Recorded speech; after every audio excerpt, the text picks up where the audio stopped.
तो दोस्तों, कैसे हैं आप सभी लोग। आई होप कि आप सभी अच्छे से ही होंगे। दोस्तों, आज के ब्लॉग में आपके लिए हनुमान जी के अवतार और सिद्ध पुरुष बाबा नीम करौली महाराज जी के 5 चमत्कार और 5 तथ्य। तो दोस्तों, अंत तक बने रहिए मेरे इस चैनल पर, और अगर आप मेरे इस चैनल पर नए हैं तो सब्सक्राइब जरूर करें, लाइक करें, शेयर करें। तो शुरू करता हूँ। बायोग्राफी ऑफ नीम करौली बाबा। बाबा नीम करौली एक चमत्कारिक बाबा थे। कैची धाम के आश्रम को उसका प्रमुख स्थान माना जाता है। वे एक सीधे सादे सरल व्यक्ति थे। विश्व भर में उनके लाखों भक्त हैं। उनके भक्त उन्हें हनुमान जी का अवतार मानते हैं। आओ जानते हैं उनके संबंध में 5 तथ्य और उनके जीवन से जुड़े 5 चमत्कारी किस्से। नीम करौली बाबा के 5 तथ्य। 1. नीम करौली बाबा का वास्तविक नाम लक्ष्मी नारायण शर्मा था। उत्तर प्रदेश के अकबरपुर गांव में उनका जन्म 1900 के आसपास हुआ था। उनके पिता का नाम दुर्गा प्रसाद शर्मा था। 11 वर्ष की उम्र में ही बाबा का विवाह हो गया था। बाबा नीम करौली महाराज के 2 पुत्र और 1 पुत्री है। ज्येष्ठ पुत्र अनेक सिंह अपने परिवार के साथ भोपाल में रहते हैं, जबकि कनिष्ठ पुत्र धर्म नारायण शर्मा वन विभाग में रेंजर के पद पर रहे थे। उनका अब निधन हो गया है। 2. 17 वर्ष की उम्र में ही उन्हें ज्ञान की प्राप्ति हो गई थी। 1958 में बाबा ने अपने घर को त्याग दिया और पूरे उत्तर भारत में साधुओं की भांति विचरण करने लगे थे। उस दौरान लक्ष्मण दास, हांदी वाले बाबा और तिकोनिया वाले बाबा सहित वे कई नामों से जाने जाते थे।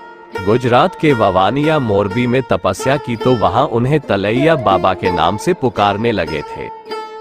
3. उत्तराखंड के नैनीताल के पास कैची धाम में बाबा नीम करौली 1961 में पहली बार यहां आए और उन्होंने अपने पुराने मित्र पूर्णानंद जी के साथ मिलकर यहां आश्रम बनाने का विचार किया था। बाबा नीम करौली ने इस आश्रम की स्थापना 1964 में की थी। आश्रम पहाड़ी इलाके में देवदार के पेड़ों के बीच स्थित है। नीम करौली बाबा का समाधि स्थल नैनीताल के पास पंतनगर में है। यह एक ऐसी जगह है जहां कोई भी मुराद लेकर जाए तो वह खाली हाथ नहीं लौटता। यहाँ बाबा का समाधि स्थल भी है। यहाँ बाबा नीम करौली की भी एक भव्य मूर्ति स्थापित की गई है। यहाँ हनुमान जी की मूर्ति भी है।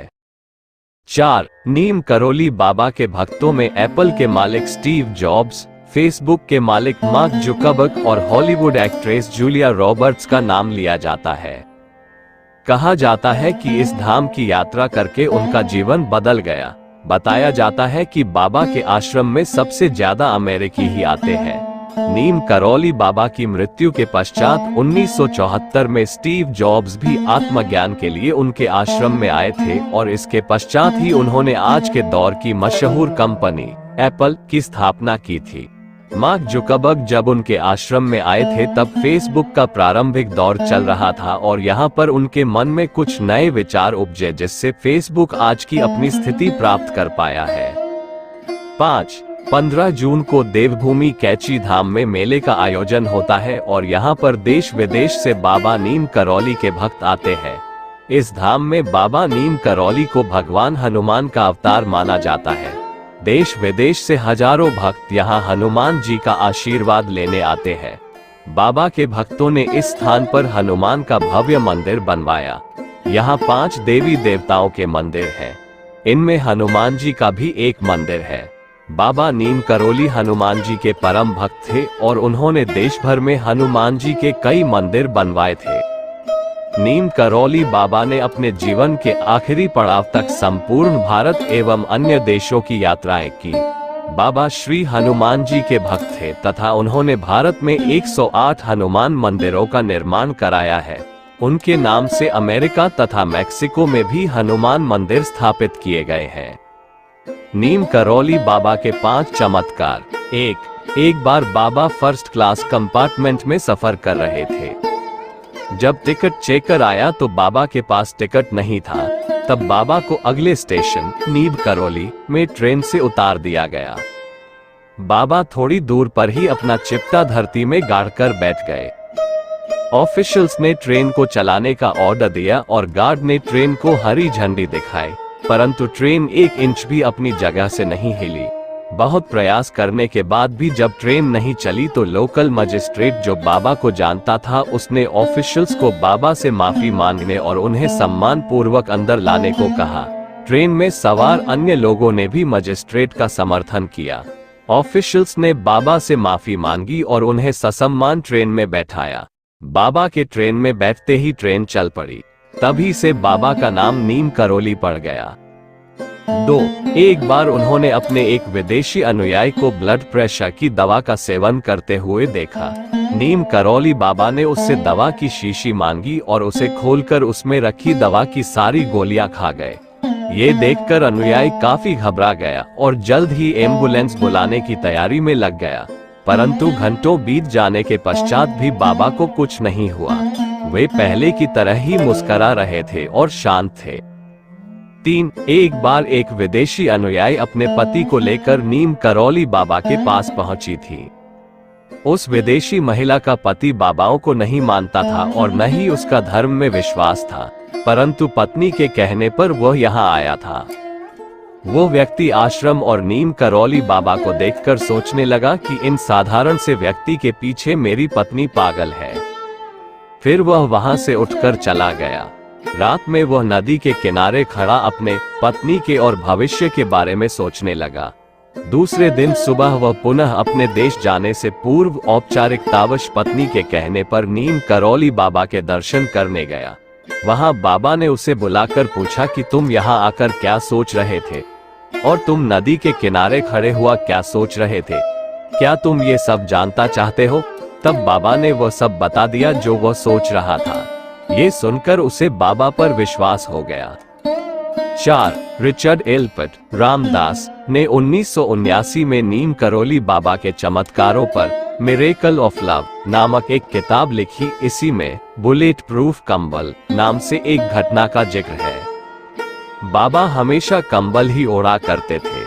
आज भी लोग जब उनके मंदिर जाते हैं तो उन्हें कंबल भेंट करते हैं। इसी कंबल की एक कहानी है। बाबा के कई भक्त थे। उनमें से ही एक बुजुर्ग दंपत्ति थे जो फतेहगढ़ में रहते थे। ये घटना 1943 की है। एक दिन अचानक बाबा उनके घर पहुंच गए और कहने लगे वे रात में यहीं रुकेंगे। दोनों दंपत्ति को अपार खुशी तो हुई, लेकिन उन्हें इस बात का दुख भी था कि घर में महाराज की सेवा करने के लिए कुछ भी नहीं था। हालांकि जो भी था उन्होंने बाबा के समक्ष प्रस्तुत कर दिया। बाबा वह खाकर एक चारपाई पर लेट गए और कंबल ओढ़कर सो गए। दोनों बुजुर्ग दंपत्ति भी सो गए, लेकिन क्या नींद आती। महाराज जी कंबल ओढ़कर रात भर कराहते रहे। ऐसे में उन्हें कैसे नींद आती। वे वहीं बैठे रहे उनकी चारपाई के पास। पता नहीं महाराज को क्या हो गया, जैसे कोई उन्हें मार रहा है।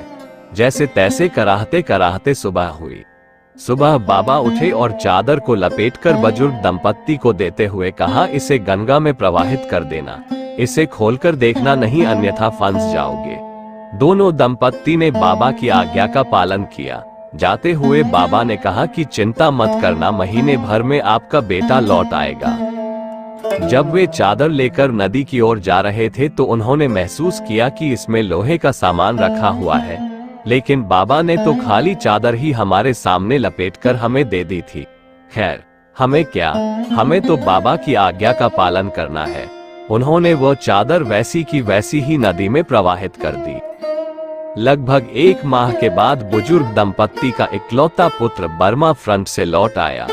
वो ब्रिटिश फौज में सैनिक था और दूसरे विश्व युद्ध के वक्त बर्मा फ्रंट पर तैनात था।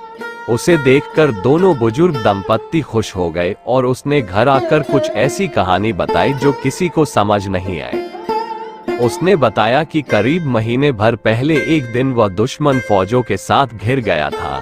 रात भर गोलीबारी हुई, उसके सारे साथी मारे गए, लेकिन वह अकेला बच गया। मैं कैसे बच गया यह मुझे पता नहीं। उस गोलीबारी में उसे एक भी गोली नहीं लगी। रात भर वह जापानी दुश्मनों के बीच जिंदा बचा रहा। भोर में जब और अधिक ब्रिटिश टुकड़ी आए तो उसकी जान में जा आई। यह वही रात थी जिस रात नीम करौली बाबा जी उस बुजुर्ग दंपत्ति के घर रुके थे। 5. जूलिया रॉबर्ट ने बाबा को कभी नहीं देखा था, परंतु उनके सपने में बाबा अक्सर आ जाते थे। एक दिन उन्होंने उनका चित्र कहीं पर देखा और वे तभी से उनकी भक्त बन गई थी। जूलिया रॉबर्ट ने उनके चित्र देखकर और अमेरिका में निवास कर रहे उनके अनुयायियों से उनके किस्से सुनकर हिंदू धर्म को अंगीकार कर लिया। तो दोस्तों, आज के ब्लॉग में बस इतना ही। अगर आज का ब्लॉग आप सभी को पसंद आया है तो शेयर जरूर करें, लाइक करें और अगर मेरे चैनल पर नए हैं तो सब्सक्राइब जरूर करें और बेल आइकन भी जरूर दबाएं ताकि मेरा आने वाला हर ब्लॉग आप सभी को सबसे पहले मिल जाए।